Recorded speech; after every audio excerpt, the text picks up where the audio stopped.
configurer une étendue normale. Une étendue, c'est un conteneur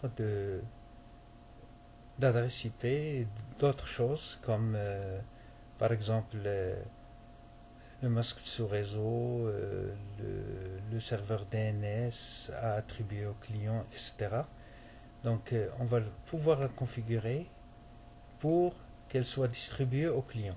Donc comment faire? C'est aller à Outils ici et puis chercher le service DHCP, cliquez sur service DHCP. Voilà, ça c'est une console de logiciel enfichable, s'appelle en anglais Snap-in et qui contient les services. Puis développez votre serveur ici Win 2012 et puis il y a ici IPv4. Donc, il y a option de serveur, stratégie, filtre. En IPv4 vous pouvez cliquer par le bouton droit et nouvelle étendue ici. Il y a un assistant pour la création d'une nouvelle étendue. Cliquez sur suivant. Pour la documentation de l'administrateur, il doit fournir un nom qui va représenter ce qu'il va faire. Par exemple, je vais écrire ici scope étendue 192.168.1.0/24. Ça c'est un nom. Description de l'étendue. Ici vous mettez n'importe quoi qui va décrire cette étendue là. Ou bien vous pouvez écrire ici scope et ici étendue 1.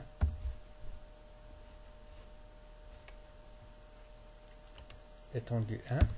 Suivant. Fournissez l'adresse IP que vous allez distribuer au client.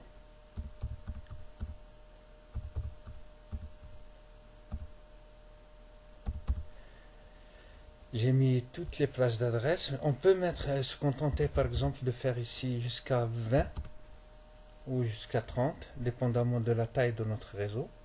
Si c'est un /24. Et puis si je fais suivant, donc on va embarquer sur une autre configuration. Remarquez ici que le 1.1 est déjà attribué à ce serveur là, mais on va l'exclure par la suite. Ajout d'exclusion et de retard. Ici l'exclusion c'est 192.168.1.1. Ajouter.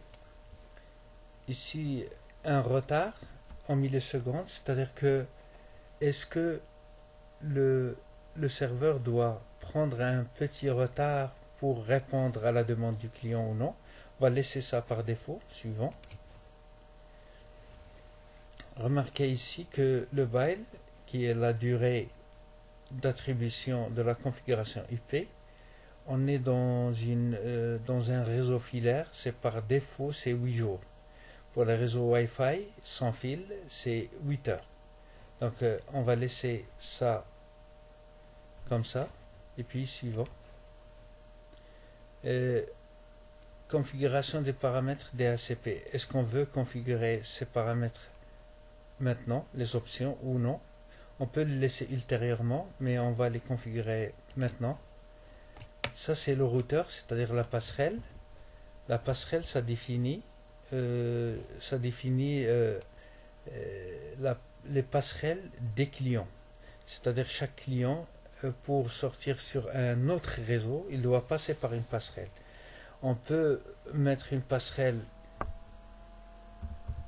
le routeur lui-même, le serveur DHCP, ou bien le laisser comme ça, ou bien s'il y a une autre adresse pour la passerelle, on peut la mettre. Mettez ajouter, puis suivant. Ça c'est le serveur DNS, il l'a détecté automatiquement. Sinon on peut fournir le serveur DNS. Ça c'est suivant. Oui, ici on n'a pas un serveur Wins, Et pour rappel, un serveur Wins permet de résoudre le nom NetBIOS, le nom court. On n'a pas, normalement, c'est un service qui est sous-utilisé maintenant. On utilise surtout le DNS, le suivant, et on va activer cette étendue maintenant. Activer pour qu'il soit utilisé sur place. Suivant et terminé. Donc si vous voyez ici, il y a notre étendue, il y a les pools d'adresses qu'on a configurés, il y a les réservations. On n'a pas configuré de réservation pour l'instant, mais on peut le faire.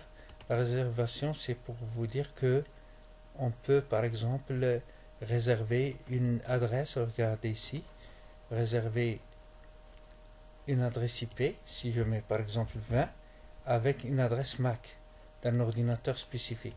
On ne va pas le faire pour l'instant. Et puis les options de l'étendue qu'on a configurées, il y a le routeur, la passerelle, le serveur DNS et le nom test.local qui va être attribué au serveur DNS. Donc la prochaine vidéo, on va voir comment on va distribuer ces adresses-là et on va voir quelques manipulations de cette console de Snap-in, c'est-à-dire qu'on va voir les statistiques, etc.